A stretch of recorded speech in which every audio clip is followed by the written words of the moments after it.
तो हम लोग जो है अब आप लोगों का यूनिट फर्स्ट जो था वो समाप्त हो गया। अब इसमें हम लोग जो है वह यूनिट जो सेकंड है वो शुरू करेंगे। तो ये जो यूनिट सेकंड है, यूनिट 2 जो है वो हम लोग शुरू करेंगे। तो इसमें जो है राजनीतिक विचारक पढ़ना है, पॉलिटिकल थॉट, राजनीतिक विचारक पढ़ना है। इस राजनीतिक विचारक में हम लोग के यहाँ जो रखा गया है, जैसे प्लेटो है, अरस्तु है, तो यहीं से शुरू करते हैं हम लोग। और जितने विचारक हैं सबके बारे में पढ़ा जाएगा और फिर इसका नोट्स भी आप लोगों को मिला होगा, नोट्स से भी आप लोग अध्ययन करेंगे। और फिर इसके बाद जो है इसमें एक अलग से जो है अभ्यास पुस्तिका भी आपके पास होगा, उसमें से आप क्वेश्चन प्रैक्टिस करेंगे। तो हम लोग प्लेटो शुरू करते हैं। तो प्लेटो में हम लोग को क्या क्या पढ़ना है, थोड़ा सा इसको समझना है। एक तो प्लेटो का सामान्य जो पहलू है, सामान्य जो पहलू है ये हम लोग को ध्यान रखना है, क्योंकि यहां से भी प्रश्न आते हैं। और फिर प्लेटो का जो सिद्धांत है, देखिए सामान्य पहलू का मतलब होता है कि जैसे जीवन परिचय है, जीवन परिचय है, किताबें हैं, ये सब हम लोग को ध्यान होना चाहिए। और मैं आप लोगों को जो यूनिट फर्स्ट पढ़ाया था उसमें जो वॉल्यूम 3 होगा, वो वॉल्यूम 3 जो है किताबों से ही संबंधित है। उसमें जितने भी किताबें हमको मिल गई उन सभी किताबों को हम लोगों ने जो एक जगह समराइज करके आप लोगों को दिया है, तो उसको भी धीरे धीरे आप लोग पढ़ते रहेंगे, जिससे जो है किताबों के नाम जो है आप लोगों को याद होता रहे। फिर इसका जो सिद्धांत है हम लोगों को, इस सिद्धांत को पढ़ना है। सिद्धांत में जो है न्याय सिद्धांत, इसका न्याय सिद्धांत पढ़ना है। फिर इसके बाद इसमें शिक्षा सिद्धांत पढ़ना है, शिक्षा सिद्धांत। फिर प्लेटो का शिक्षा सिद्धांत पढ़ने के बाद फिर इसमें ध्यान रखना है कि इसका जो है साम्यवाद पढ़ना है, साम्यवाद का सिद्धांत।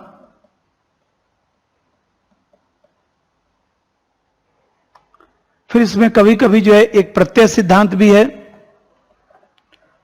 प्रत्यय सिद्धांत, वो भी प्रश्न आता है, थ्योरी ऑफ आइडिया इसको कहते हैं।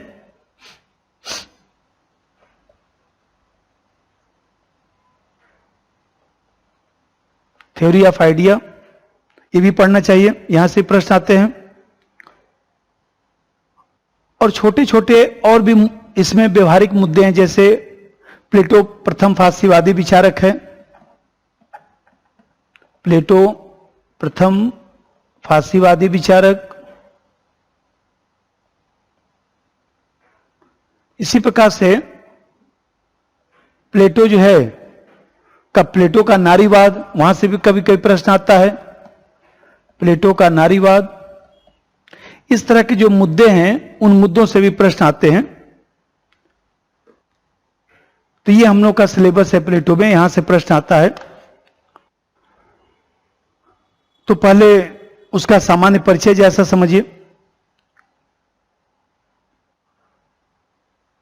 भाई आप देख रहे हैं कि प्लेटो जो है एक प्रकार का पाश्चात्य जगत का प्रथम राजनीतिक दार्शनिक है,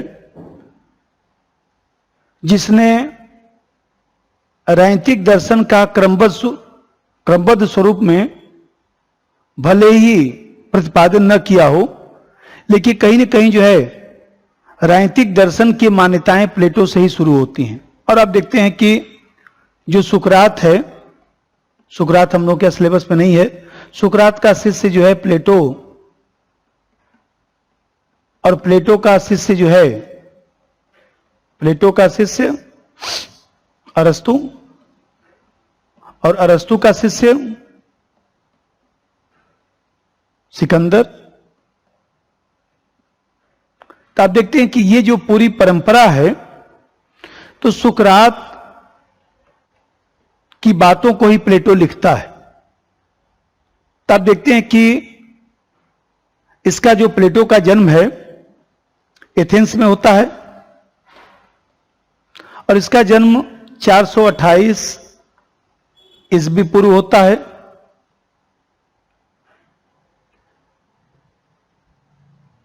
और जानते हैं कि उसकी जो प्लेटो की माता एथेंस के प्रसिद्ध जो स्मृतिकार सोलन के घराने की थी। तो प्लेटो एक प्रकार से कह सकते हैं कि शुरू से ही एक संपन्न परिवार में पैदा हुआ। कहीं न कहीं जो है शारीरिक स्वस्थ था, शारीरिक रूप से स्वस्थ था, बुद्धि भी उसकी तीक्ष्ण थी। और प्लेटो का जो वास्तविक नाम है, प्लेटो का वास्तविक नाम अरिस्टोक्लिज है।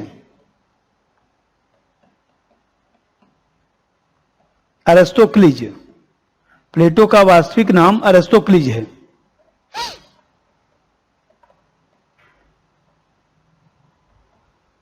लेकिन आप जानते हैं कि उसके चौड़े उसके कंधे जो है चौड़े थे। चौड़े कंधों के कारण उसका जो शिक्षक है उसको प्लेटो कहता था। यूनानी भाषा में प्लेटो का मतलब होता है कि स्वस्थ शरीर वाला। तो ये प्लेटो जो नाम है यही फेमस हुआ, लेकिन वास्तविक नाम उसका जो है अरिस्टोक्लिज है। और अरिस्टोक्लिज को ही हम लोग प्लेटो कहते हैं। आप जानते हैं कि प्रारंभिक शिक्षा के बाद जो है 20 वर्ष की अवस्था में सुकरात के विद्यालय में उसको भेज दिया गया और 8 वर्ष तक सुकरात के पास ही वो रहा। और इस तरह से देखा जाए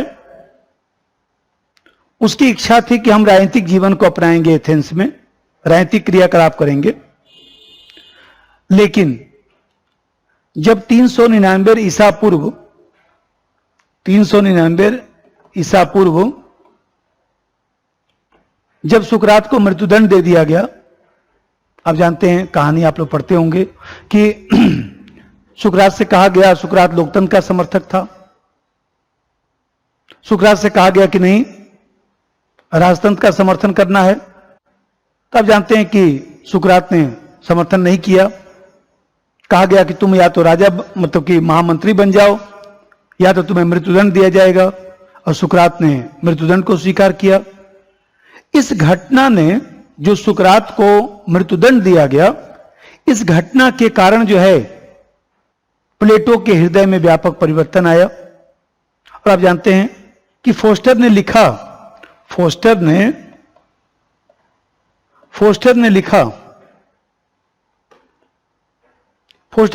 कि प्लेटो के जीवन में 399 ईसा पूर्व में मोड़ आया जब वो 28 वर्ष की अवस्था का था। और इसी कारण फोस्टर का आप स्टेटमेंट लिख सकते हैं। और फोस्टर ने कहा कि प्लेटो के जीवन में मोड़ 399 ईसा पूर्व आया जब वह 28 वर्ष की अवस्था में था। इसका मतलब कि जब सुकरात को मृत्युदंड दिया गया तो मृत्युदंड के कारण जो है प्लेटो ने अपनी सब योजना परिवर्तित कर दी। और आप जानते हैं कि सुकरात से बहुत प्रभावित था। इसी कारण मैक्सी भी लिखता है, मैक्सी जो विचारक है, मैक्सी ने भी लिखा कि प्लेटो में सुकरात पुनः जीवित हो गया है। आता भी है क्वेश्चन, प्लेटो में सुकरात पुनः जीवित हो गया है।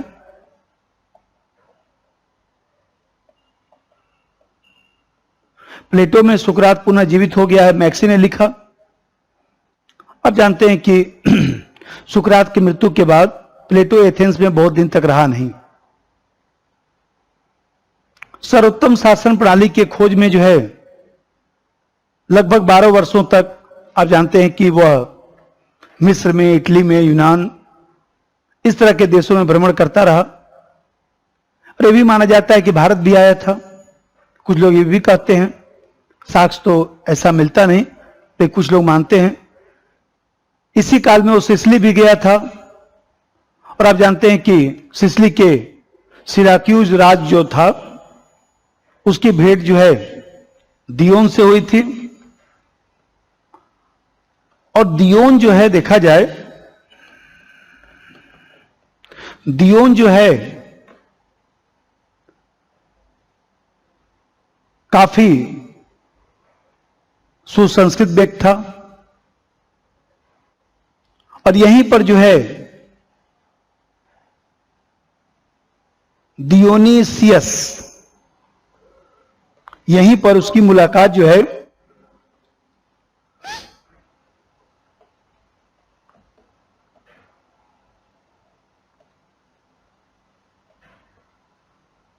यहीं पर उसकी मुलाकात डियोनीसियस से हुई। लेकिन आप जानते हैं कि डियोनीसियस से प्रभावित तो हुआ, लेकिन 10-12 सालों तक भटक कर फिर अंततः वो एथेंस ही लौट आया। और एथेंस जो है वो देखा जाए तो 388 ईसा पूर्व में जब एथेंस में आया तो वहां पर एक विद्यालय खोला। और यह जो है आप जानते हैं कि इसी को यूरोप का प्रथम विश्वविद्यालय भी कहा जाता है। जो इसकी एकेडमी थी,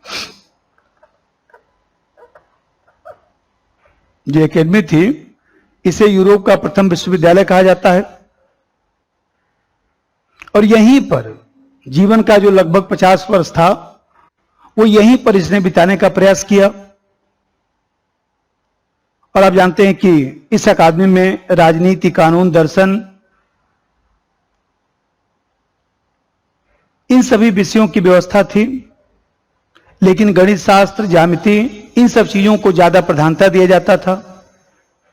तभी तो जो एकेडमी था उसके मेन गेट पे लिखवाया था कि let no man ignorant of geometry enter here. कोई व्यक्ति यदि ज्योमेट्री नहीं जानता है तो वह इस अकादमी में प्रवेश न करे। तो आप जानते हैं कि जब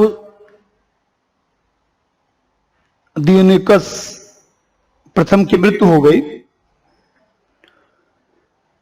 और उसके बाद जो है डियोनिसियस का जो पुत्र है, जब वो राजगद्दी पर बैठा तो ऐसे दिशा में जो है अब प्लेटो को लगा कि हम अपना जो है दार्शनिक शासक वहां स्थापित कर सकते हैं।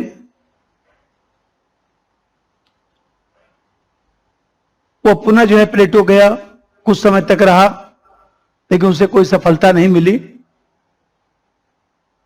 और इस तरह से देखा जाए कि पुनः एथेंस लौट आया 366 ईस्वी पूर्व में। और आप देखते हैं कि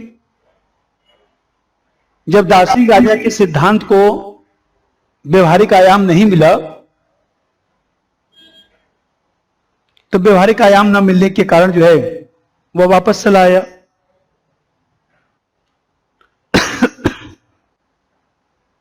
और 81 वर्ष की आयु में 81 वर्ष की आयु में जो है 347 ईसा पूर्व उसकी डेथ हुई। और आप जानते हैं कि प्लेटो जैसे सैकड़ों शिष्यों को छोड़कर जो है वो गया हुआ। प्लेटो भी भाई अरस्तु देखा जाए तो ये अरस्तु अभी मैं बताया कि ये अरस्तु जो है एक प्रकार से प्लेटो का ही तो शिष्य है। तो आप देख रहे हैं कि अरस्तु जैसे उसके शिष्य थे। तो ये तो मैं बताया कि उसका जो जीवन परिचय रहा। अब यहां पर एक चीज ध्यान रखना है कि जीवन परिचय के साथ जो है आप लोगों को जैसे इसकी किताबें हैं उन किताबों के बारे में भी जानना चाहिए। उसने छोटी बड़ी बहुत सारी रचनाएं की थी, लेकिन किताबों का नाम इसलिए जानना जरूरी है क्योंकि वहां से प्रश्न आता है। तो उसकी जो किताबें हैं उसमें 3 किताब तो फेमस है जो आप लोग रटे होंगे। द रिपब्लिक,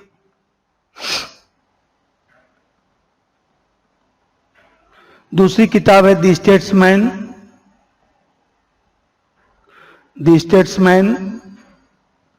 और तीसरी किताब इसकी जो फेमस है द लॉज। ये 3 किताब तो इसकी फेमस है, लेकिन ऐसा नहीं कि 3 ही किताब लिखा था, बहुत सारी किताबें हैं। उसमें कुछ अन्य जो किताबें हैं वो भी आपको ध्यान रखना चाहिए, कभी कभी वो भी आता है। जैसे अन्य किताबों में जो है एपोलॉजी है, दी एपोलॉजी। दूसरा है दी क्रीटो।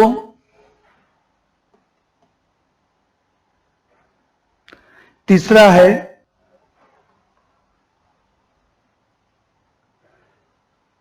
दी लेचेस कार्मेड्स।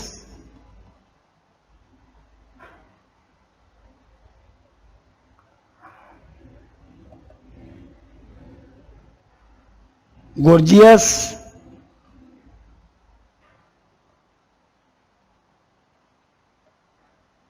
ये इसकी अन्य रचनाएं हैं, ये भी आपको ध्यान होना चाहिए। क्योंकि हम लोग जो है रिपब्लिक, स्टेट्समैन, द लॉज ये रचना जानते हैं, लेकिन जो है अन्य रचनाओं के बारे में जानना चाहिए। कभी कभी प्रश्न आता है प्लेटो की कौन सी रचना नहीं है, लेकिन हम लोग के लिए अध्ययन के लिए रिपब्लिक और द लॉज ही काफी है। उसी में जो है प्लेटो का सब दार्शनिक विचारों का समावेश है। तो हम लोग को 3 किताबें, दी रिपब्लिक, स्टेट्समैन और द लॉज, ये तो ध्यान रखना ही चाहिए। लेकिन साथ में ये भी ध्यान रखना चाहिए कि कौन सी किताब, कोई कोई पूछता कौन सी किताब नहीं है, दी एपोलॉजी कहीं मिलाने को दे दिया फिर आपको दिक्कत आएगा। और यहां पे ध्यान रखना है कि ये जो किताबें हैं प्लेटो की, उसमें सबसे महत्वपूर्ण किताब जो है दी रिपब्लिक है। सबसे महत्वपूर्ण किताब जो है दी रिपब्लिक है। इसको कंसर्निंग जस्टिस कहा जाता है, जो बल्कि अलग से दी रिपब्लिक के बारे में लिखवा देता हूं। हेडिंग बनाइए तो दी रिपब्लिक के बारे में अलग से लिखवा देता हूं, जो उसकी मुख्य बातें हैं। देखिए, ये जो रिपब्लिक है, राजनीतिक दर्शन पर रचित सभी ग्रंथों में उसका सबसे प्रमुख ग्रंथ रिपब्लिक है। इसको कंसर्निंग जस्टिस भी कहा जाता है।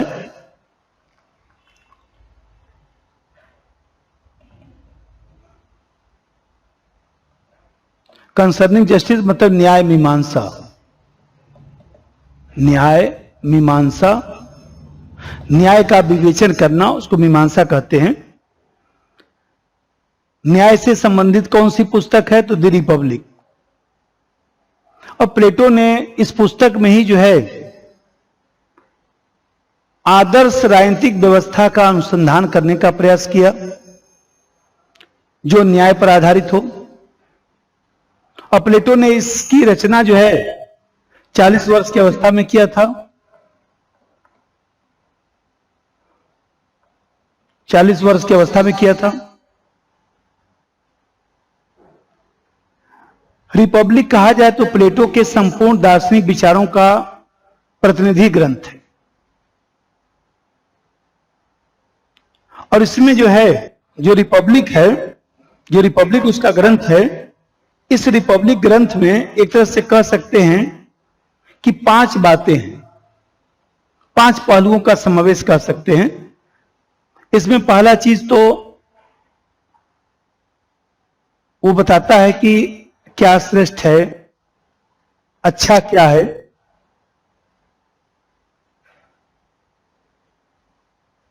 इस चीज को बताने का प्रयास करता है कि श्रेष्ठता क्या है, अच्छा क्या है, इन सब चीजों की व्याख्या की।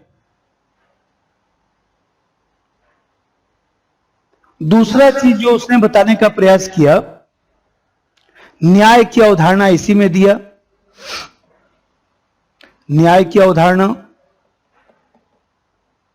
तो पहला चीज है, एक प्रकार से कह सकते हैं कि अच्छाई बुराई का विवेचन किया, श्रेष्ठता आबलिक अच्छाई का विवेचन।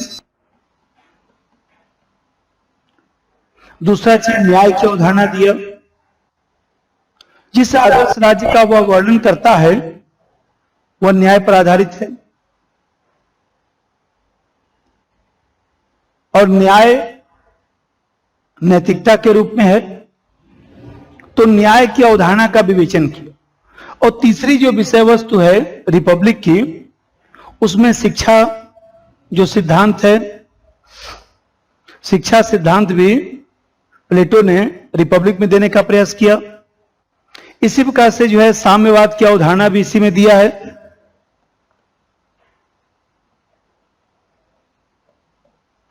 साम्यवाद की अवधारणा भी इसमें दिया है।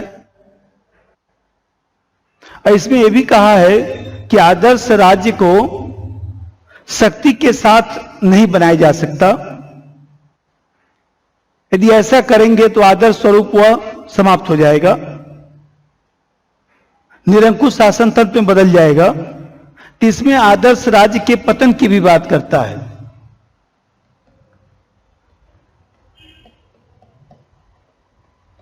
आदर्श राज्य के पतन की भी बात करता है। तो आप देख रहे हैं, ये जो रिपब्लिक है ये सबसे महत्वपूर्ण ग्रंथ है। इसीलिए आप जानते हैं कि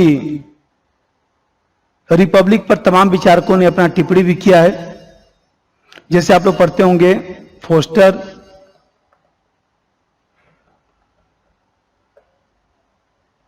तो फोस्टर ने कहा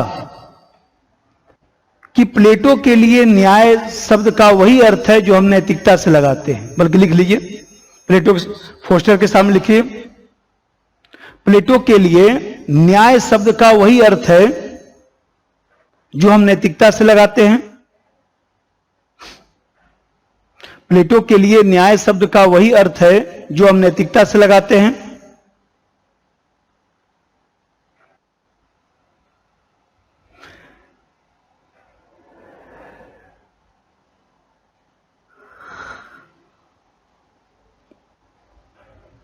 इसी प्रकार से एक विचारक है मैकिलबैन। मैकिलबैन ने लिखा, डिक्योसीन जो शब्द होता है उसका मतलब न्याय। तो कहता है कि डिक्योसीन का अर्थ होता है केवल न्याय नहीं बल्कि सदाचरण। तो इसका लिख दीजिए एक लाइन इसके सामने, न्याय केवल न्याय न होकर सदाचरण के रूप में है, सदाचरण के रूप में है।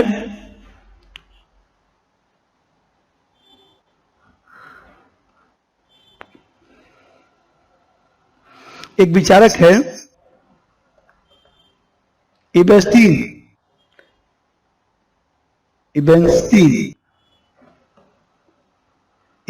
ने लिखा कि प्लेटो के न्याय संबंधी विवेचन में उसके राजनीतिक दर्शन में समस्त तत्व सम्मिलित है।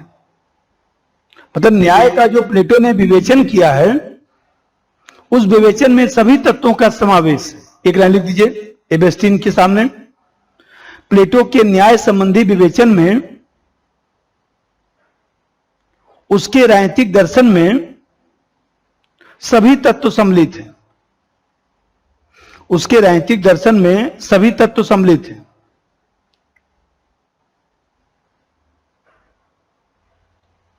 सभी तत्व सम्मिलित हैं।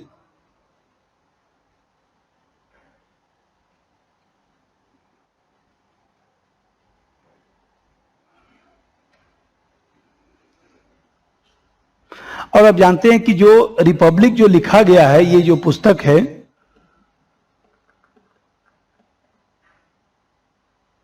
वो डायलॉग मतलब कि उसको कह सकते हैं संवाद शैली, संवाद शैली में लिखा गया है। संवाद शैली का मतलब प्लेटो जो है प्रश्न पूछता है और सुकरात उत्तर देता है, और सुकरात जो उत्तर देता है तो भी प्लेटो ही लिखता है कि सुकरात क्या उत्तर देता है।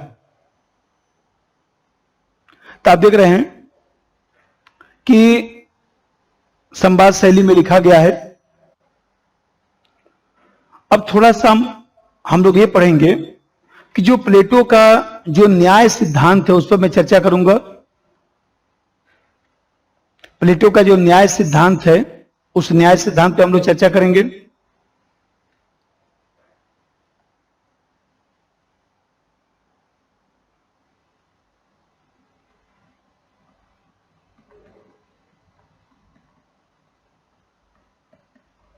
प्लेटो का न्याय सिद्धांत,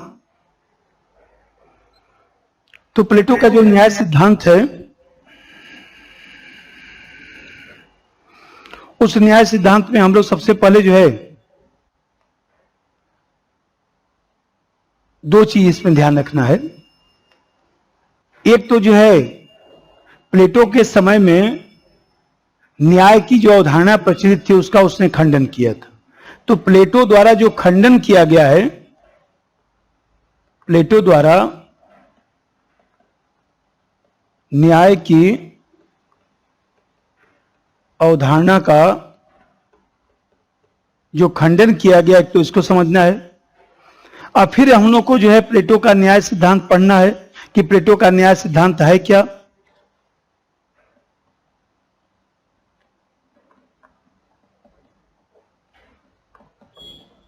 तो न्याय सिद्धांत में सबसे पहले इसका अर्थ जानना है, फिर इसका विशेषता जानना है, वहां से प्रश्न आता है। और फिर इसका जो है न्याय सिद्धांत में थोड़ा सा हम लोग को समस्या भी समझना है, क्या इसकी समस्या है, क्या आलोचना किया जाता है। लेकिन एक चीज ध्यान रखिए कि हम लोग क्या, जैसे जब हम लोग आईएएस में पढ़ते हैं तो उस वहां पर हम लोग समस्या और महत्व, इन सब बातों पर, जैसे समस्या हम लोग पढ़ते हैं उसी तरह से हम लोग महत्व भी पढ़ते हैं। और इसको हम लोग कहते हैं विश्लेषण।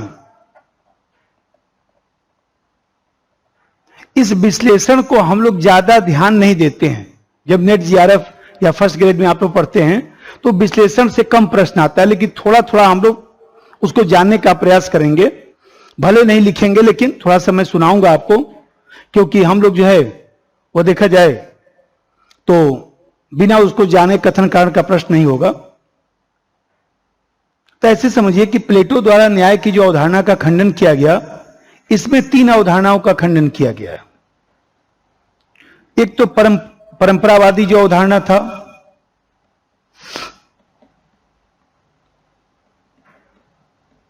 परंपरावादी जो अवधारणा उसका खंडन किया गया, ट्रेडिशनल कॉन्सेप्ट जो था। दूसरा जो अवधारणा है रेडिकल कॉन्सेप्ट ऑफ जस्टिस का खंडन किया गया, न्याय की उग्रवादी अवधारणा का खंडन किया गया। और तीसरा जो है प्रेगमेटिक जो कॉन्सेप्ट था, व्यवहारवादी जो अवधारणा है, व्यवहारवादी जो अवधारणा है, इस व्यवहारवादी अवधारणा का खंडन किया गया। तो प्लेटो द्वारा न्याय की अवधारणा जो उस समय प्रचलित थी, ये तीनों अवधारणाएं, उसका खंडन किया गया। इसको हम लोग को समझना है, संबंधित स्टेटमेंट भी लिखना है। तब एक एक मैं समझाता हूं। पहले ये जो परंपरावादी अवधारणा है, तब जानते हैं कि सिफालस और सिफालस का पुत्र जो है पोलीमार्कस,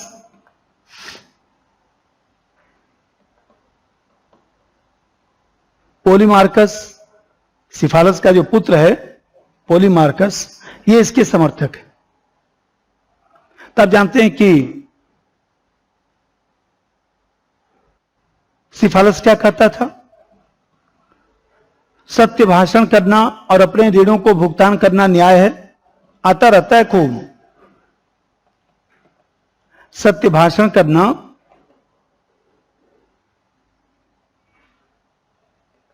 सत्य भाषण करना तथा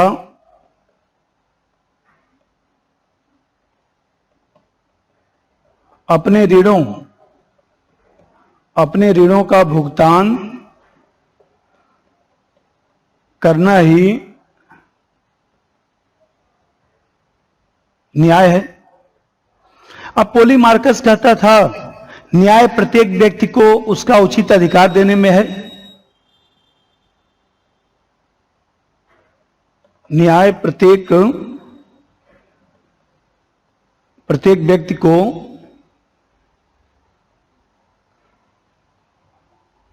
उसका उचित अधिकार देने में है। तो ये दोनों स्टेटमेंट आपको ध्यान रखना है। एक तो जो है ये सत्य भाषण करना और अपने ऋणों का भुगतान करना न्याय है किसका? सिफालस। और पोलीमार्कस का स्टेटमेंट न्याय प्रत्येक व्यक्ति को उसका उचित अधिकार देने में है।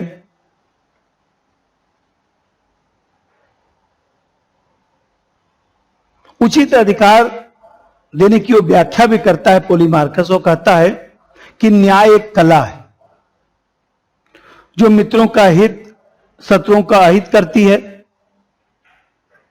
इन सब बातों का प्लेटो ने खंडन किया। अब प्लेटो ने कहा कि न्याय कोई कला नहीं है, मित्र और शत्रु की वास्तविक पहचान करना कठिन है, किसी बुरे को बुरा कहना भी उचित नहीं है, न्याय का स्वरूप जो है वैयक्तिक नहीं हो सकता। प्लेटो ने कहा कि भाई जो सिफालस और पोलीमार्कस है उसने जो है न्याय की व्याख्या जो है वैयक्तिक आधार पर किया है, इंडिविजुअल बेसिस पर। न्याय का स्वरूप सामाजिक होता है। न्याय, प्लेटो ने कहा कि न्याय व्यक्ति कल्याण का साधन नहीं है, न्याय समाज कल्याण का साधन होना चाहिए।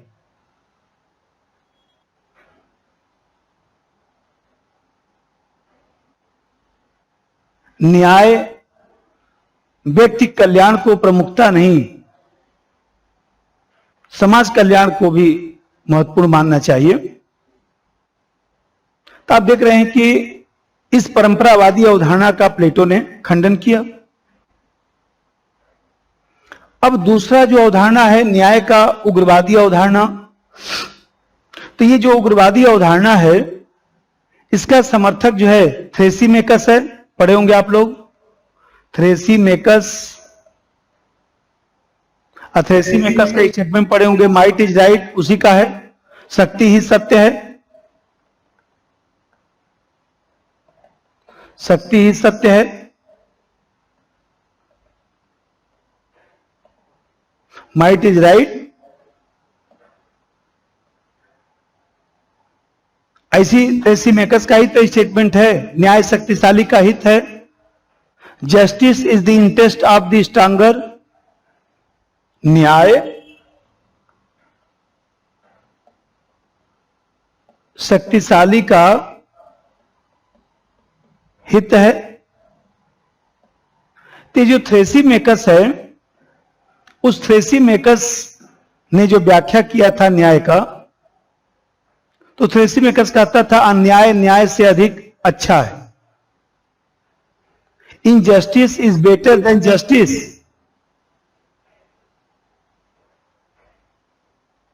कारण न्याय जब शक्तिशाली का हित पूरा करता है तो साधारण मनुष्य के लिए न्याय परमार्थ में ही निहित है। इसलिए न्याय जो है कमजोर व्यक्ति को नहीं मिल सकता है। वो कहता है कि न्यायी व्यक्ति से अधिक सुखी है।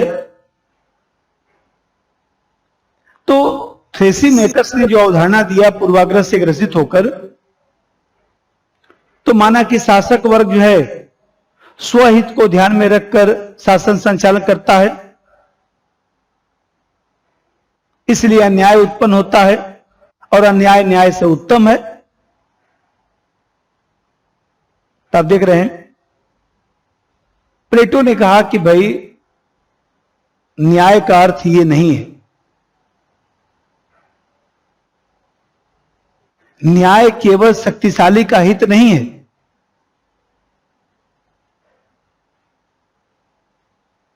न्याय कमजोर व्यक्ति का भी हित है।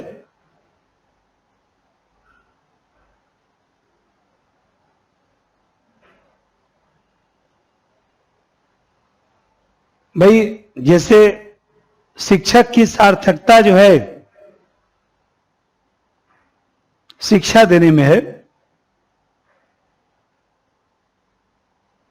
उसकी उपयोगिता में है। मान लीजिए मैं आप लोगों को मैं पढ़ा रहा हूं, अब पढ़ाने से एक भी प्रश्न आए नहीं, क्या फायदा है? तभी तो देखिए, मान लीजिए आप लोग पढ़ते थे, बहुत सारे लोगों ने पढ़ा होगा। अब ये प्लेटो 1 घंटे में मैं पढ़ा देता था, लेकिन अंतरात्मा कहती थी कि नहीं, ये नहीं हो पाएगा। इसीलिए हम लोग निर्णय लिए कि नहीं, कोई फायदा नहीं है। 1 घंटे में प्लेटो खत्म करने का मतलब कोरम पूरा करना है।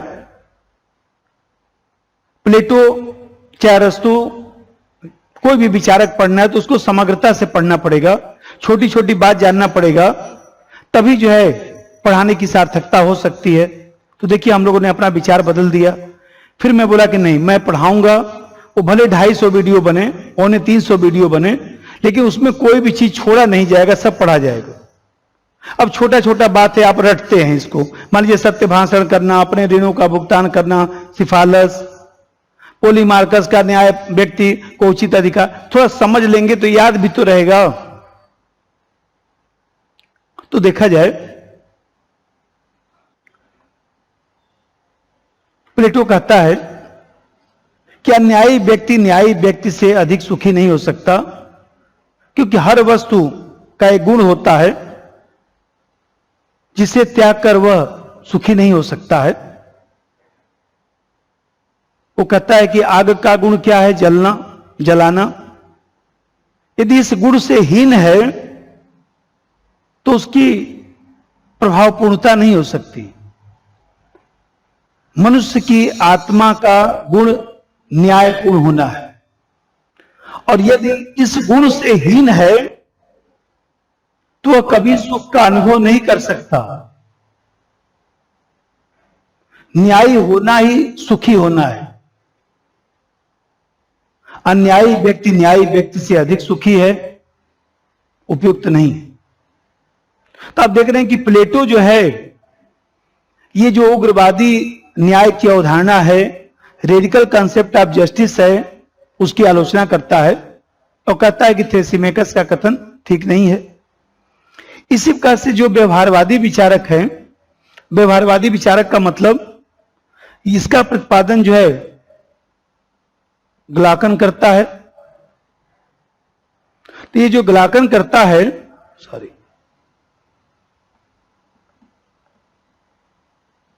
ये ग्लाकन करता है, तो आप देखते हैं कि ग्लाकन ने क्या कहा? भय की संतान, न्याय भय की संतान है।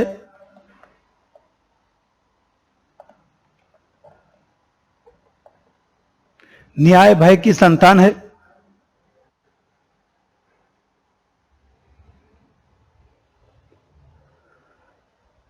तथा वह दुर्बल व्यक्ति की आवश्यकता है।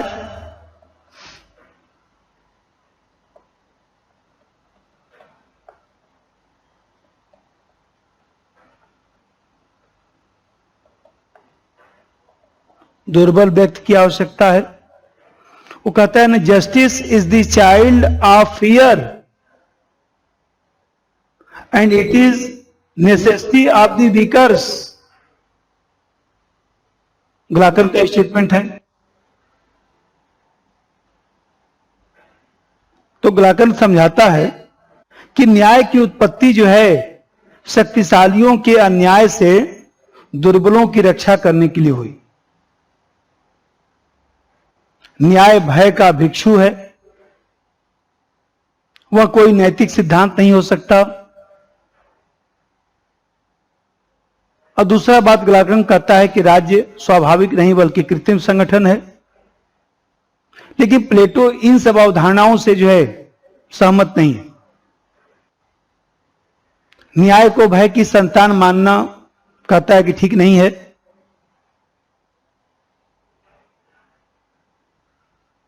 और न्याय कोई कृत्रिम भी चीज नहीं है। तो प्लेटो कहता है कि न्याय वास्तव में आत्मा का स्वाभाविक गुण है, और न्याय का पालन करना भय और सत्ता के कारण नहीं, अपनी आत्मिक गुणों से व्यक्ति स्वेच्छा से न्याय का पालन करता है। तो आप देख रहे हैं कि प्लेटो ने न्याय की अवधारणा देने से पहले जो भी प्रचलित अवधारणा थी, जो परंपरावादी अवधारणा है, उग्रवादी अवधारणा है, व्यवहारिक अवधारणा है, इन चीजों को अस्वीकार किया। अब प्लेटो ने अपना न्याय सिद्धांत दिया। अब प्लेटो ने न्याय सिद्धांत दिया तो थोड़ा सा पहले अर्थ समझिए, तब आपको कुछ स्टेटमेंट में लिखवाऊंगा। प्लेटो क्या कहता है? प्लेटो ने न्याय की अवधारणा को थोड़ा सा जो है मैं पहले समझाऊं इसको, क्योंकि जब समझेंगे तभी, पहले न्याय का अर्थ समझिए। जो न्याय सिद्धांत है प्लेटो का, एक आदर्शवादी अवधारणा। अभी मैं बताया कि न्याय सिद्धांत कहां दिया गया? रिपब्लिक में। रिपब्लिक में दिया गया है, क्योंकि रिपब्लिक का उपशीर्षक क्या है? Concerning justice.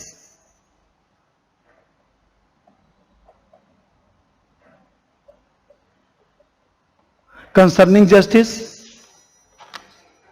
एक प्रकार से कह सकते हैं कि प्लेटो ने जो अपने समय का जो प्रचलित अवधारणा था, अपने समय की प्रचलित अवधारणा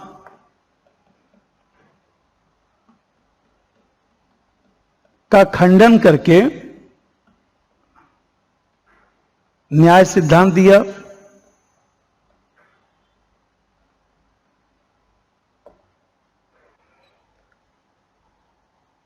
और न्याय को एक आदर्शवादी अवधारणा के रूप में दिया, आदर्श के रूप में प्रतिपादित किया। आदर्श के रूप में प्रतिपादित किया, इसका मतलब वो कहता है कि न्याय सद्गुणता का प्रतीक है। प्लेटो कहता है कि न्याय, सुकरात की तरह, न्याय सद्गुणता का प्रतीक है। अब न्याय सद्गुणता का प्रतीक है, नैतिकता का प्रतीक है, तो न्याय क्या करता है? व्यक्ति और राज्य के संबंधों को मजबूत करने की व्यवस्था है। प्लेटो ने राज्य, समाज, सरकार कोई भेद नहीं किया है। तो चाहे राज्य बोलिए, चाहे समाज बोलिए, नगर राज्य कहा जाता था। तो यहां पर जो है प्लेटो का न्याय क्या है? व्यक्ति तथा राज्य के संबंधों को मजबूत करने की व्यवस्था।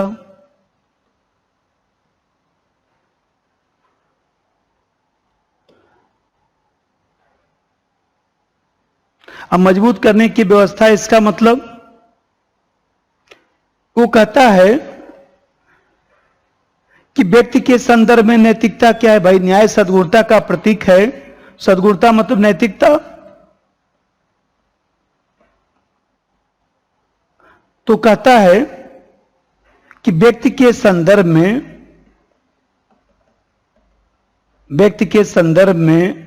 न्याय। तो व्यक्ति के संदर्भ में न्याय क्या है? तो कहता है कि भाई व्यक्ति के भीतर 3 गुण होते हैं। व्यक्ति के भीतर बुद्धि होती है, विजडम होता है। व्यक्ति के अंदर साहस होता है। व्यक्ति के अंदर इच्छा होती है, तृष्णा होती है। तो कहता है कि कोई भी व्यक्ति यदि तीनों गुणों को उचित मात्रा में रखता है, कोई व्यक्ति यदि तीनों गुणों को, मान लीजिए बुद्धि है, साहस है, इच्छा है, तो व्यक्ति अपने साथ न्याय करता है। तो व्यक्ति अपने साथ न्याय करता है, इसका मतलब क्या हुआ कि भाई बुद्धि है तो निर्णय कर लेगा, समस्या का समाधान कर लेगा। साहस है तो अपनी सुरक्षा कर लेगा, और इच्छा है, तृष्णा है तो उत्पादन कर लेगा। तो व्यक्ति के भीतर यदि तीनों गुण उचित मात्रा में पाए जाते हैं तो व्यक्ति संतुलित बन सकता है, व्यक्ति न्यायशील बन सकता है।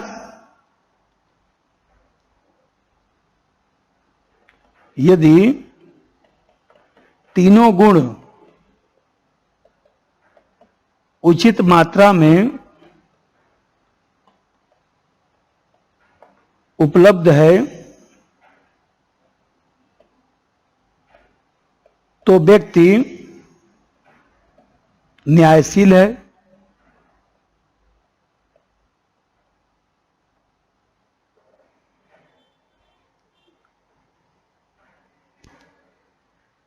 और दूसरा चीज राज्य के संदर्भ में, राज्य के संदर्भ में न्याय क्या है? तो राज्य के संदर्भ में भाई राज्य का कार्य क्या क्या होता है? भाई राज्य के अंतर्गत जो है शासन का कार्य है, प्रशासन का कार्य है। दूसरा चीज जो है सुरक्षा का कार्य है। तीसरा चीज उत्पादन कार्य है। तो शासन प्रशासन का काम कौन करता है? विवेकशील व्यक्ति, बुद्धि रखने वाला,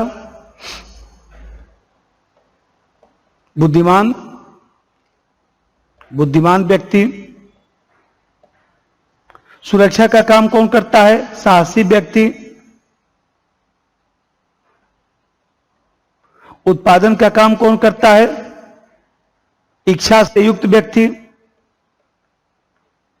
इच्छा रखने वाला। तो प्लेटो कहता है कि जिस व्यक्ति में जिस गुण की प्रधानता हो वही काम उसे करना चाहिए। भाई व्यक्ति में बुद्धि भी है, साहस भी है, इच्छा भी है। तो यदि बुद्धि ज्यादा है तो उसे शासन प्रशासन का कार्य करना चाहिए। साहस का गुण ज्यादा है तो उसे सुरक्षा का काम करना चाहिए। इच्छा का गुण ज्यादा है तो उत्पादन का कार्य करना चाहिए। तो कहता है कि बुद्धि रखने वाला व्यक्ति जो है शासन प्रशासन का कार्य करे। साहसी व्यक्ति जो है वो देखा जाए तो सुरक्षा कार्य करे। इच्छा रखने वाला व्यक्ति जो है वो देखा जाए तो उत्पादन का कार्य करे। तो प्लेटो कहता है कि व्यक्ति और राज्य पूरक अवधारणा है। वो कहता है कि ये जो व्यक्ति है और ये जो राज्य है दोनों पूरक अवधारणा है। व्यक्ति के गुणों को व्यापक करने से ही राज्य का कार्य अभिव्यक्त होता है। तभी तो प्लेटो ने लिखा राज्य व्यक्ति का बृहद स्वरूप है, state is individual it large. वो कहता है ना, प्लेटो का ही तो कथन है, राज्य व्यक्ति का बृहद स्वरूप है, state is individual it large.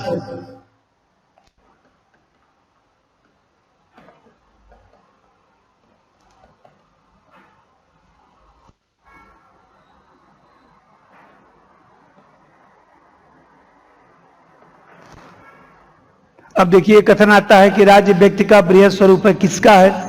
रटने की जरूरत नहीं है। यदि आप समझे हुए हैं न्याय को तो कुछ भी लिखेगा तो आप उसको टिक लगा सकते, कहीं कोई समस्या नहीं आएगी आपको। एक बार दोबारा बताता हूं कि भाई बुद्धि, विजडम, साहस का मतलब स्पिरिट,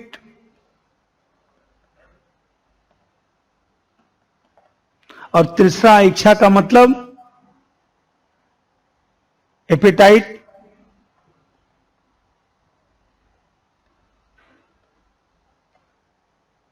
तो कहता है शौर्य, मतलब कि साहस का मतलब शौर्य। तो कहता है कि यदि तीनों गुण उचित मात्रा में व्यक्ति के भीतर होगा तो व्यक्ति अपने कर्तव्य का पालन कर सकता है। आत्मा के तीनों गुणों में साम्य अवस्था यदि होगा तो व्यक्ति संतुलन बनाए रख सकता है। तीनों गुण यदि व्यक्ति के भीतर उचित मात्रा में होगा तो व्यक्ति न्यायशील बन सकता है। और राज्य के संदर्भ में न्याय, व्यक्ति की आत्मा में तीनों गुण हैं, तो जिस गुण की प्रधानता हो वही उसे कार्य करना चाहिए। जो ज्यादा विवेक रखता है, बुद्धिमत विवेक, जो ज्यादा विवेक रखता है उसको शास्त्र प्रशासन का कार्य करना चाहिए। जिसमें साहस का गुण ज्यादा उसको सुरक्षा का कार्य करना चाहिए। जिसमें इच्छा का गुण ज्यादा उसको उत्पादन का कार्य करना चाहिए। इससे राज्य न्यायशील बन सकता है। यदि व्यक्ति ऐसा करने में सफल हो जाए तो राज्य के साथ न्याय होगा। तो प्लेटो ने रिपब्लिक में जो न्याय सिद्धांत दिया वह नैतिकता के आधार पर दिया। और प्लेटो का न्याय सिद्धांत नैतिक है।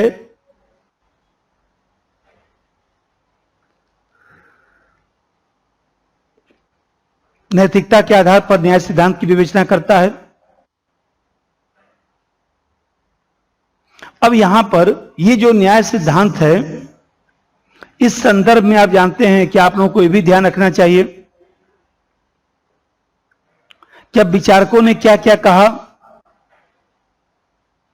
अब बार्कर ने ग्रीक पॉलिटिकल थ्योरी जो किताब है उसकी, इस ग्रीक पॉलिटिकल थ्योरी में बार्कर ने लिखा, अब यहीं पर जैसे स्टेटमेंट लिखिएगा, बार्कर का कथन लिखिए, 2-4 लिखवा दें तो फिर विशेषता लिखवाता हूं। बार्कर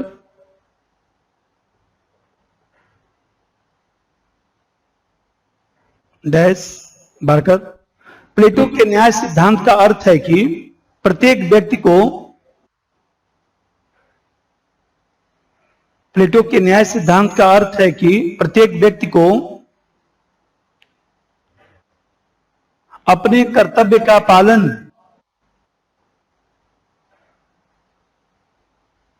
अपने कर्तव्य का पालन करना चाहिए और अन्य के कार्य में हस्तक्षेप नहीं करना चाहिए।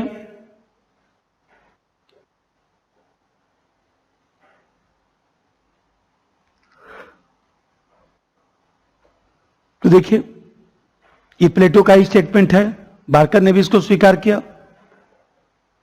और बार्कर ने लिखा कि न्याय प्रत्येक व्यक्ति के हृदय में विराजमान है। यदि वह अपने कर्तव्य का उचित ढंग से पालन करता है तो वह न्याय प्रियता का परिचय दे सकता है। और आप देखते हैं फोस्टर, एक फोस्टर का स्टेटमेंट है, लिख दीजिए, बहुत इंपॉर्टेंट है। प्लेटो के लिए न्याय शब्द का लगभग वही अर्थ है, प्लेटो के लिए न्याय शब्द का लगभग वही अर्थ है जो हमारे लिए नैतिकता का है। प्लेटो के लिए न्याय शब्द का वही अर्थ है जो हमारे लिए नैतिकता का है।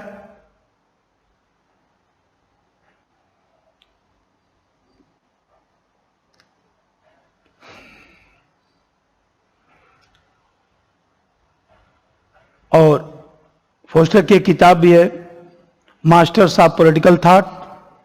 तो मास्टर्स ऑफ पॉलिटिकल थॉट में ये बात उसने लिखा।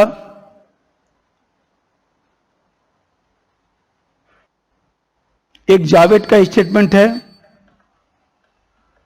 जावेट के सामने लिखिए, प्लेटो का न्याय ज्ञान के व्यवहार में, प्लेटो का न्याय ज्ञान के व्यवहार में प्रयोग करने के अतिरिक्त और कुछ नहीं है। प्लेटो का न्याय ज्ञान के व्यवहार में प्रयोग करने के अतिरिक्त और कुछ नहीं है।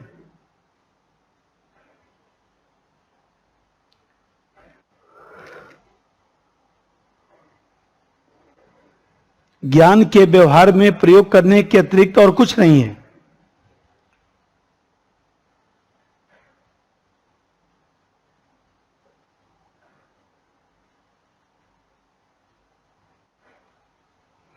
इसी प्रकार से जो है मैकिलवैन,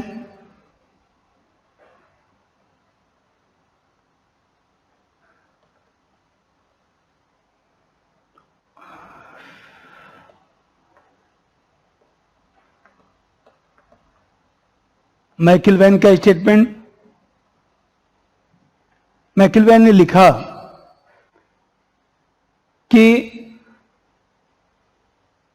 डाइकिओसिन, डाइकिओसिन मतलब होता है सदाचरण, नैतिकता।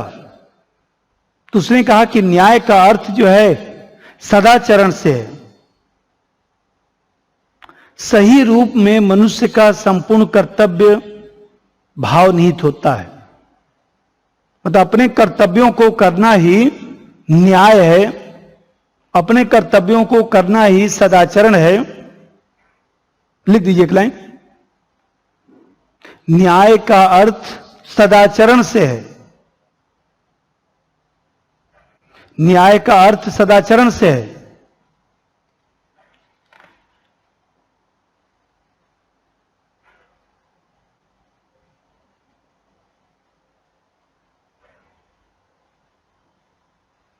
एक देखिए बारकर जैसे कहता है, कभी कभी प्रश्न आता है, तो बारकर आलोचना भी तो किया है। बारकर ने कहा कि भाई ये बताइए, प्लेटो का न्याय वस्तुतः जो है एक प्रकार से कह सकते हैं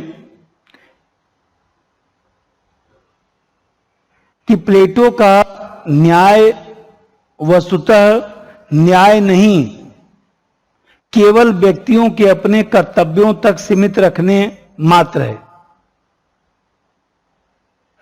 कोई ठोस कानून नहीं है।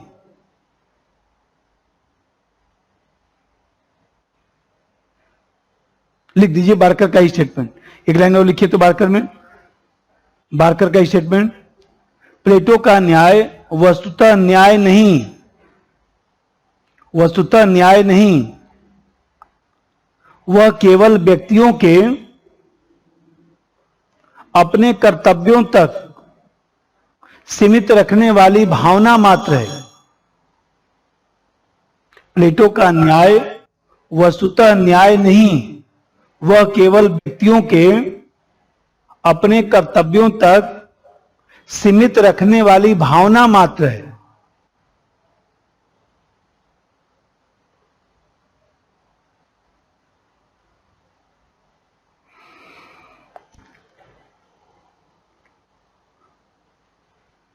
प्लेटो के न्याय सिद्धांत की आलोचना सेबाइन ने भी किया।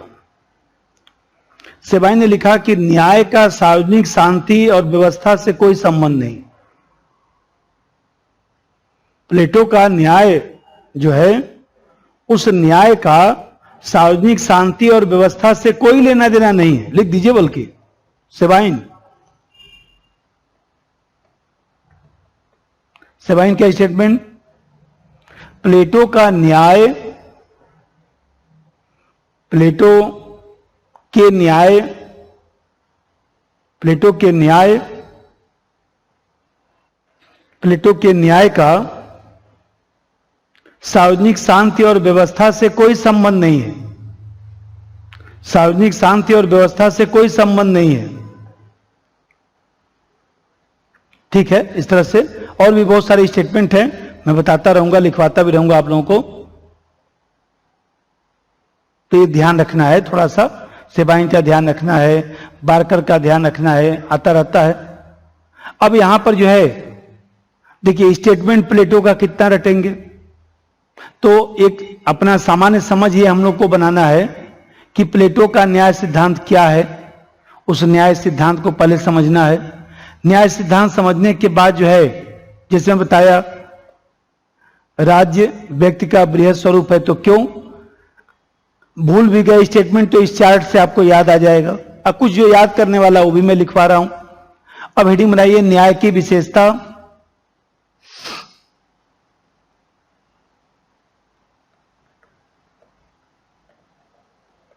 प्लेटो का जो न्याय सिद्धांत है उसकी क्या विशेषता है, न्याय की विशेषता। अब पहली विशेषता समझिए।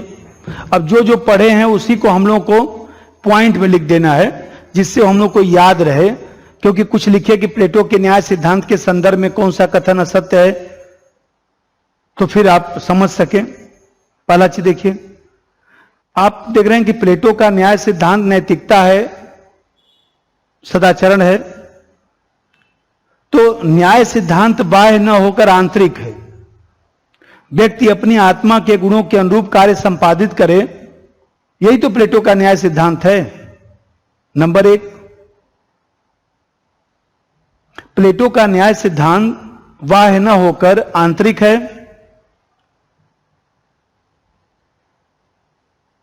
अर्थात व्यक्ति अपनी आत्मा के गुणों के अनुरूप कार्य संपादित करे,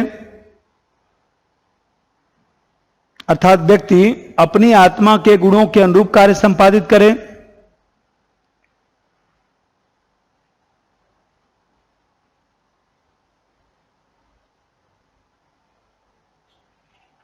अपनी आत्मा के अनुरूप गुणों को संपादित करे। नंबर 2, देखिए प्लेटो का न्याय जो है व्यक्ति के जीवन के सभी पक्षों से संबंधित है। भाई न्याय तभी हो सकता है जब दार्शनिक राजा हो। सभी व्यक्ति स्वेच्छा से अपने निर्धारित कार्य को पूरा करें, तो इसका मतलब कि प्लेटो का जो न्याय है वो सभी पक्षों को समाहित करता है। नंबर 2, न्याय व्यक्ति के जीवन के सभी पक्षों से संबंधित है।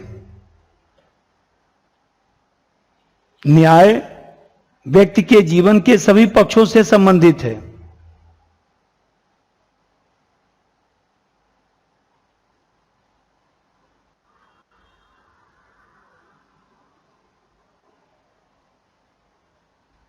सभी पक्षों से संबंधित है। जैसे व्यक्ति अपनी स्वेच्छा से अपने निर्धारित कार्य को संपन्न करे, जैसे व्यक्ति स्वेच्छा से अपने निर्धारित कार्य को संपन्न करे।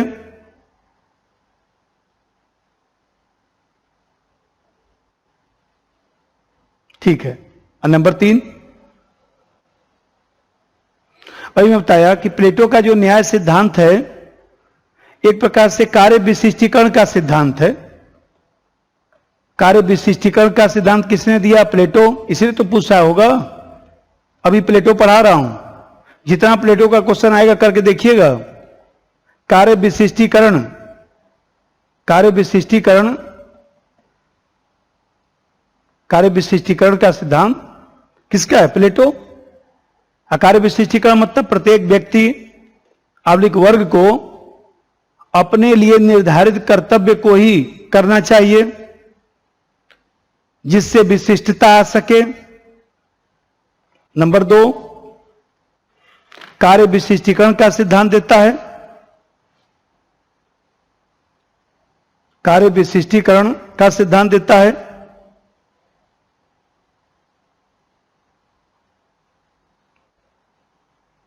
अर्थात प्रत्येक व्यक्ति आवर्लिक वर्ग को, अर्थात प्रत्येक व्यक्ति आवर्लिक वर्ग को अपने लिए निर्धारित कर्तव्य का ही पालन करना चाहिए, अपने लिए निर्धारित कर्तव्य का ही पालन करना चाहिए।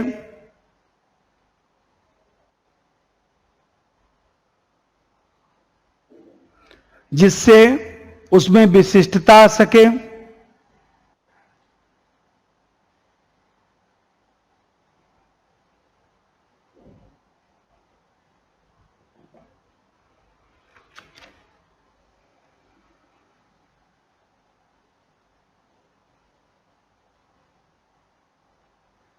देखिए प्लेटो का जो न्याय सिद्धांत है वो ऑर्गेनिक थ्योरी पे आधारित है।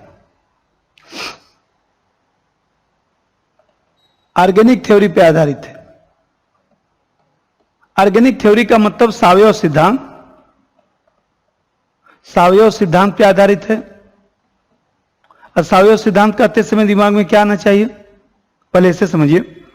2 तरह के सिद्धांत होते हैं, एक तो मैकेनिकल थ्योरी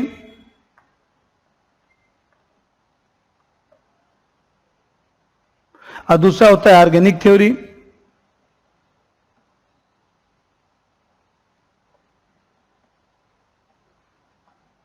यांत्रिक सिद्धांत, इसको बोलते हैं हम लोग यांत्रिक सिद्धांत, इसको बोलते हैं सावयव सिद्धांत। यांत्रिक सिद्धांत का मतलब पार्ट पार्ट रिलेशन, व्यक्ति व्यक्ति संबंध, व्यक्ति व्यक्ति संबंध, पार्ट पार्ट रिलेशन का मतलब होता है, इसी को पार्ट पार्ट रिलेशन भी बोलते हैं। इसका मतलब होता है कि हर पार्ट महत्वपूर्ण है, प्रत्येक व्यक्ति महत्वपूर्ण है।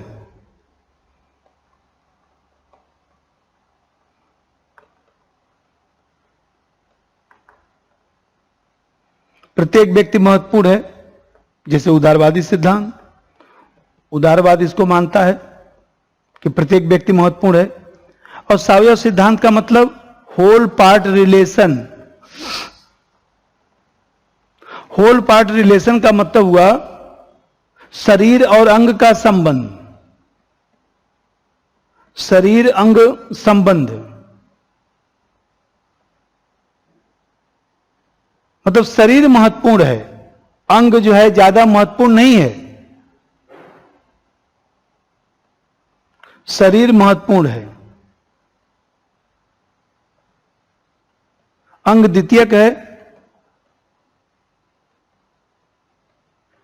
अंग द्वितीयक है। तो शरीर मतलब राज्य, राज्य ज्यादा महत्वपूर्ण है, समाज ज्यादा महत्वपूर्ण है। तो प्लेटो का नया सिद्धांत इसी पे आधारित है।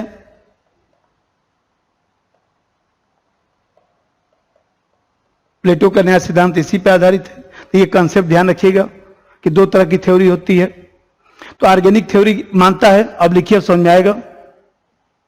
प्लेटो ने सावयव सिद्धांत की बात की या स्वीकार किया, क्योंकि प्लेटो का न्याय सिद्धांत व्यक्ति और राज्य के मध्य आंगिक एकता का प्रतिपादन करता है। आंगिक एकता का प्रतिपादन करता है। आंगिक एकता का प्रतिपादन करता है।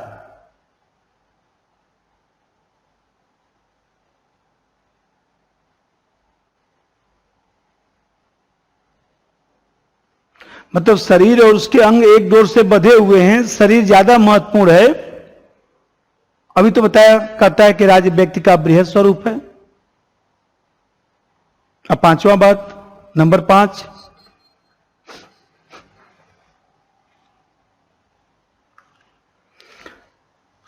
अभी बताया कि न्याय क्या है, नैतिकता का सिद्धांत है। व्यक्ति स्वेच्छा से अपने निर्धारित कार्य को संपन्न करे, अंतःकरण से अपने कार्य को संपन्न करे। और वो देखिए हस्तक्षेप का सिद्धांत देता है कि कोई भी व्यक्ति दूसरे के कार्य में हस्तक्षेप न करे। नंबर 5, हस्तक्षेप का सिद्धांत देता है।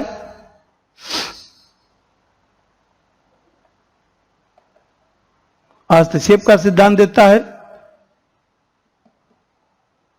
अर्थात कोई भी व्यक्ति दूसरे के कार्य में हस्तक्षेप न करे, अर्थात कोई भी व्यक्ति दूसरे के कार्य में हस्तक्षेप न करे।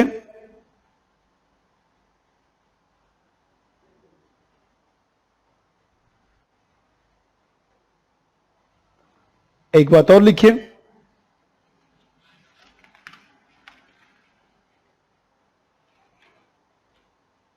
देखिए प्लेटो की आदर्श राज्य में न्याय की भावना तभी संभव है जब वहां का शासक दार्शनिक हो। फिलॉसफर किंग भी पढ़ाऊंगा। जब वहां का शासक दार्शनिक हो, तो आप देख रहे हैं कि कहीं न कहीं जो है दार्शनिक शासक की बात करता है। तो प्लेटो का न्याय सिद्धांत जो है, न्याय सिद्धांत का क्रियान्वयन दार्शनिक शासक से ही हो सकता है। वो कहता है कि दार्शनिक जो शासक है कंचन और कामनी के मोह से मुक्त होकर निस्वार्थ भाव से विवेकपूर्ण तरीके से शासन कर सकता है। ज्ञान की संप्रभुता, सोवरेंटी ऑफ नॉलेज के आधार पर शासन कर सकता है। तो आप देखते हैं दार्शनिक शासक का सिद्धांत न्याय का प्रतिफल है। एक अगला पॉइंट लिखिए,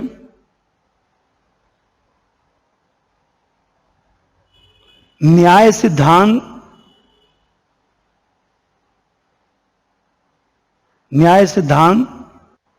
का प्रतिफल, परिणाम, प्रतिफल दार्शनिक शासक है,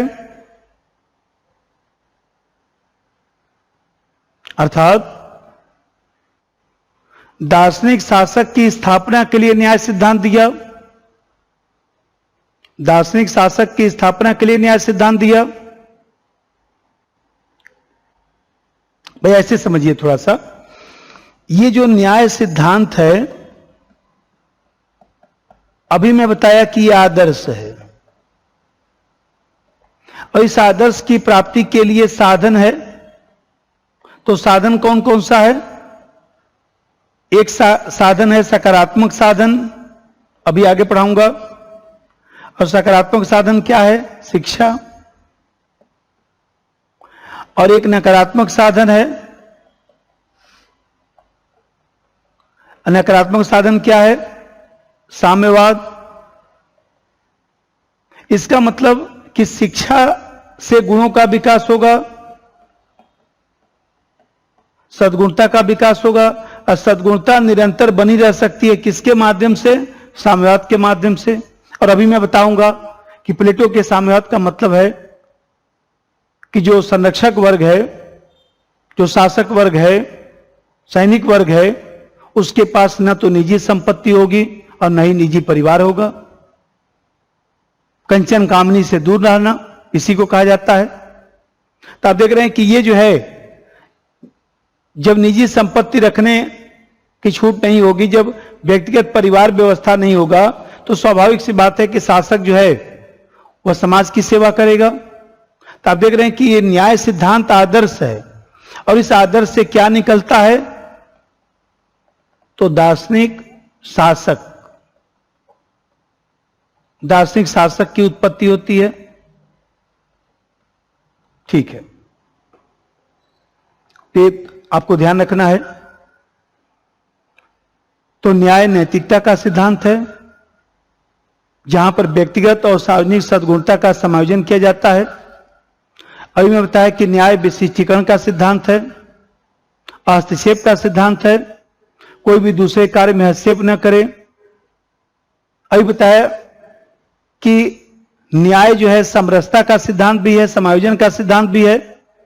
सभी लोग अपने कर्तव्य का पालन करें और दूसरे के कार्य में हस्तक्षेप न करें, तभी समाज में स्थायित्व तथा सामंजस्य बना रह सकता है। लिख दीजिए एक पॉइंट और,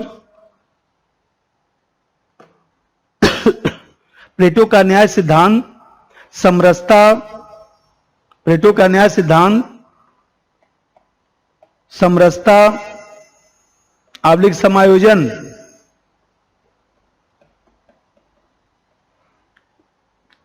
का सिद्धांत है।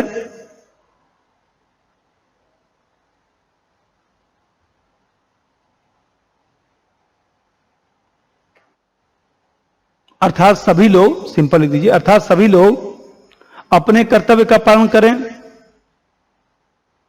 और दूसरे कार्य में हस्तक्षेप न करें, अपने कर्तव्य का पालन करें और दूसरे के कार्य में हस्तक्षेप न करें, तभी समाज में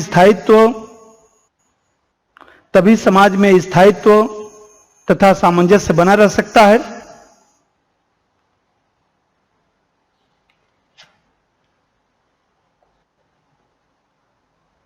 ठीक है, अब देखिए, आप लोगों को पढ़ना इतना ही है, लेकिन थोड़ा सा मैं बताया कि मैं समस्या भी बोलूंगा, क्योंकि कभी कभी उससे प्रश्न आता है, आपका एक कंसेप्ट भी क्लियर होना चाहिए। लेकिन समस्या लिखना नहीं है। इसमें प्लेटो का जो न्याय सिद्धांत है, उसमें न्याय सिद्धांत को आपको समझना था कि न्याय सिद्धांत एक आदर्श है, एक साध्य है। इसी न्याय सिद्धांत के माध्यम से जो है दार्शनिक राजा की बात करेगा,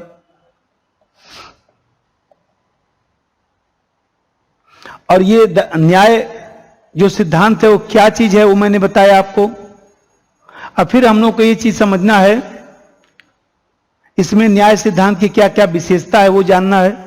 अब थोड़ा सा समस्या समझिए, लिखना नहीं है उसको, ये मैं थोड़ा सा विश्लेषण इसका कराऊंगा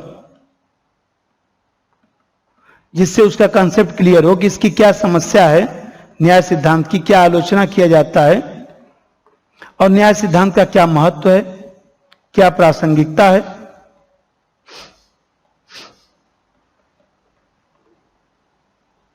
अब एक एक समझिए।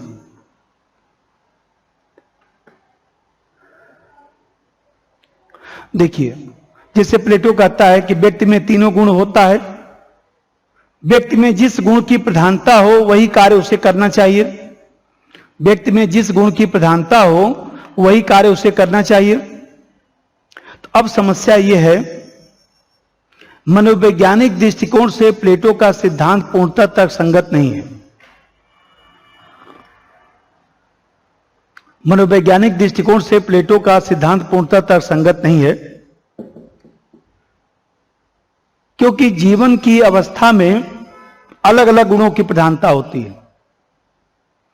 भाई कोई बच्चा है, देखिए 9, 10, 11, 12 में कितना खुराफाती होता है, कितना चंचल होता है। बाद में देखा जाए तो युवावस्था में थोड़ा गंभीरता आ जाता है, देखिए जीवन में कुछ बन जाता है। ऐसा तो नहीं है कि जो 9, 10 में ढंग से नहीं पढ़ा वो आगे नहीं पढ़ पाएगा, वही आगे ज्यादा अच्छा से पढ़ पाता है, क्योंकि 9, 10 में तो खूब अच्छा से पढ़े, उसके बाद फिर भटक गए। तो बाल्यावस्था में और युवावस्था में परिवर्तन हो जाता है। तो हम कैसे कह सकते हैं कि किस गुण की प्रधानता है तो कौन सा कार्य करना चाहिए? तो मनोवैज्ञानिक रूप से भी ठीक नहीं है।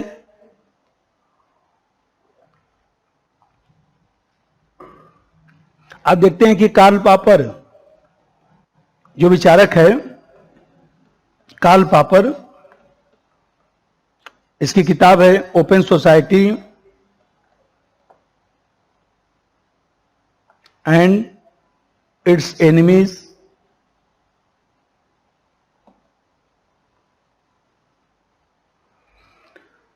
Open society and it's enemies में इसने 3 लोगों की आलोचना किया है। प्लेटो की आलोचना करता है, खुले समाज का दुश्मन कहता है प्लेटो को, और प्रतिबंधित समाज का दुश्मन। मार्क्स की आलोचना करता है और हीगल की आलोचना करता है। 3 की आलोचना जो है कार्ल पापर ने किया है। तो कार्ल पापर ने कहा कि कार्य विशिष्टीकरण को अपना लिया जाए तो व्यक्ति के व्यक्तित्व का संपूर्ण विकास नहीं होगा, व्यक्ति संकीर्ण हो जाएगा।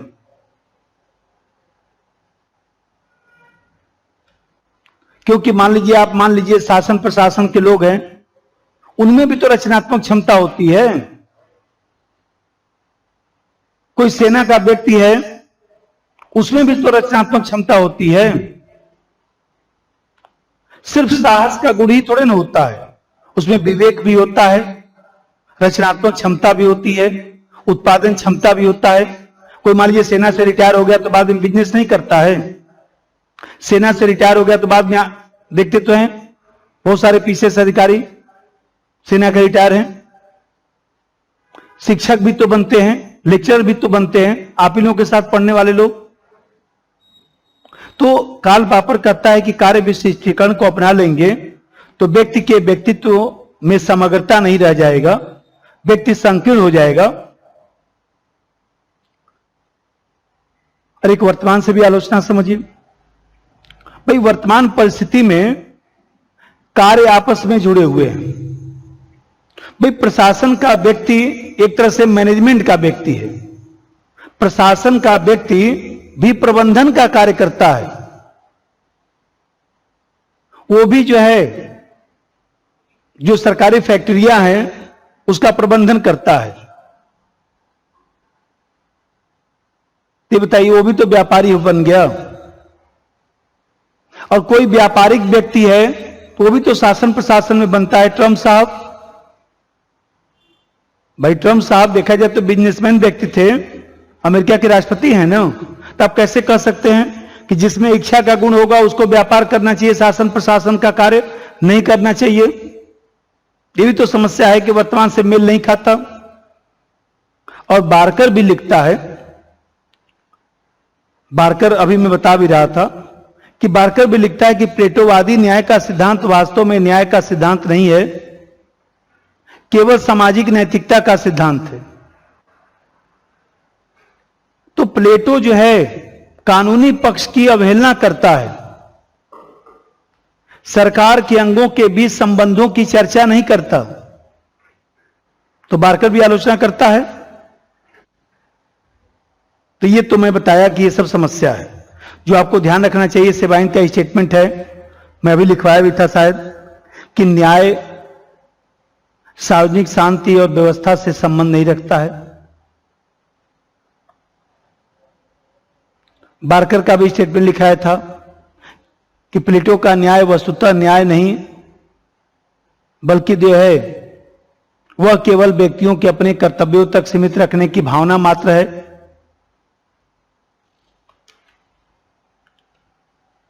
तो आप देखते हैं। अब थोड़ा सा मैं इसका महत्व भी बोल देता हूं, वो भी समझ लीजिए। देखिए, पहला महत्व तो यह है कि प्लेटो ने जो न्याय सिद्धांत दिया वह आगे के विचारकों के लिए एक मार्गदर्शन मिला।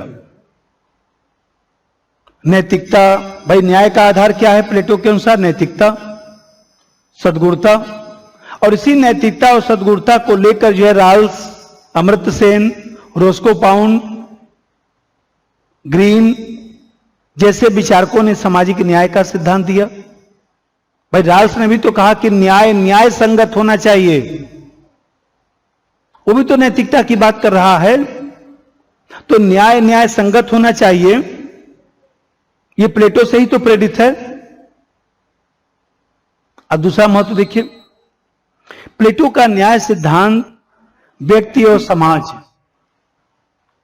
दोनों को जोड़ने का प्रयास करता है, जो आज भी प्रासंगिक है। जैसे सामाजिक न्याय के माध्यम से समाज के कमजोर वर्ग को मुख्य धारा से जोड़ा जा रहा है। तो ये बताइए कि न्याय सिद्धांत व्यक्ति और समाज को जोड़ने की व्यवस्था भी तो है, जो प्लेटो कहता है।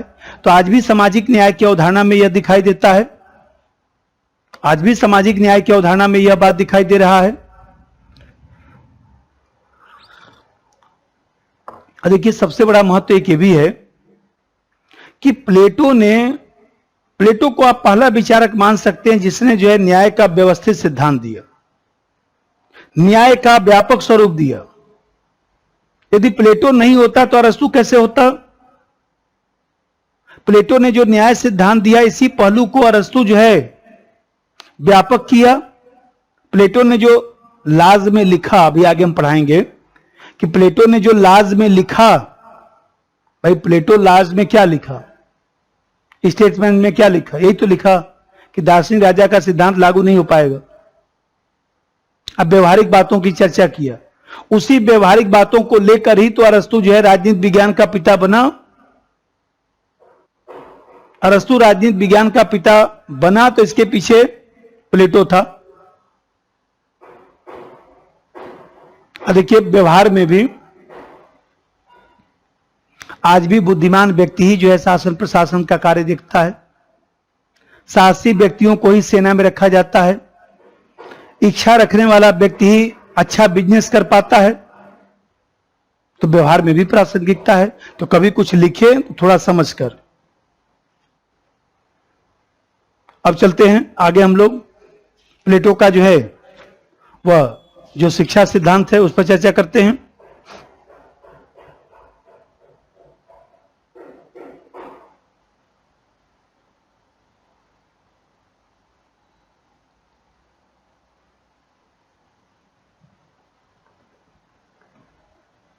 प्लेटो का शिक्षा सिद्धांत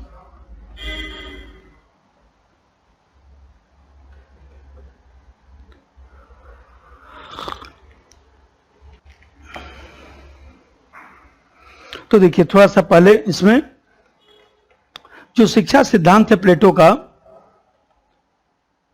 तो हम लोग को ध्यान रखना चाहिए इसमें हम लोग को क्या क्या पढ़ना है। सबसे पहले जो है प्लेटो का जो शिक्षा सिद्धांत है उसको समझना है कि क्या उसका अर्थ है, फिर उसका विशेषता जानना है, फिर इसका मैं एक विश्लेषण भी कराऊंगा कि शिक्षा सिद्धांत की क्या समस्या है और क्या इसका महत्व है।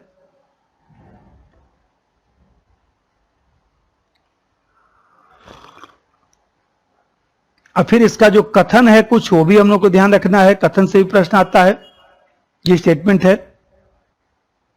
और मैं बताया कि शिक्षा सिद्धांत कहां दिया, रिपब्लिक में।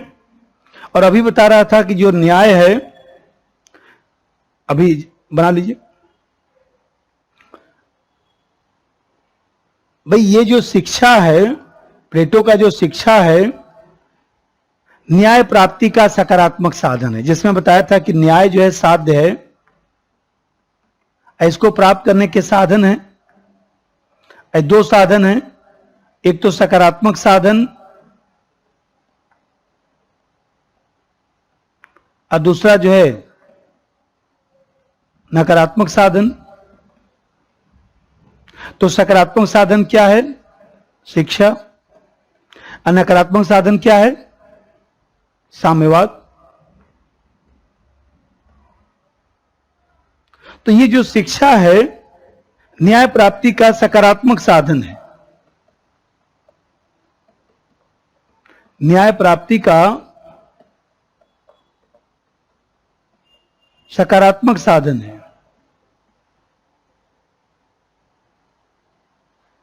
और शिक्षा से क्या होगा? तभी मैं बताया कि शिक्षा से जो है सद्गुण का विकास होगा,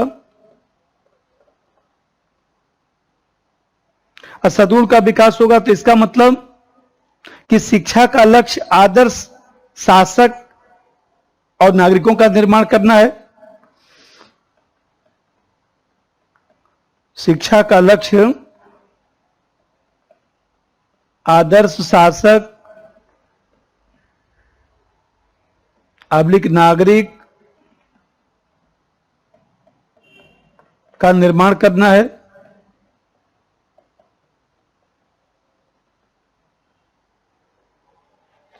और यहां पर ध्यान रखना है कि शिक्षा जो है, शिक्षा क्या करेगा भाई? शिक्षा सद्गुण का विकास करेगा तो कैसे? तो उसने कहा कि शिक्षा का जो लक्ष्य है दो चीजें हैं, सामाजिक नैतिकता का विकास करेगा, सामाजिक नैतिकता का विकास, और दूसरा चीज सत्य का दर्शन कराएगा।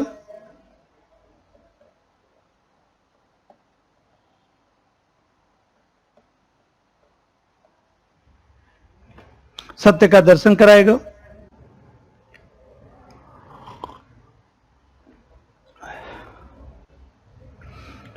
तो ये दो लक्ष्य जो है शिक्षा का है। अब ये जो इसका लक्ष्य है, एक लक्ष्य तो मैं बताया कि सामाजिक नैतिकता का विकास करेगा, दूसरा सत्य का दर्शन कराएगा। तो ये जो लक्ष्य लेकर चलता है वो क्यों ऐसा लेकर चलता है, क्यों इस लक्ष्य को मान रहा है, इस पर हम लोग चर्चा करेंगे अगली कक्षा में।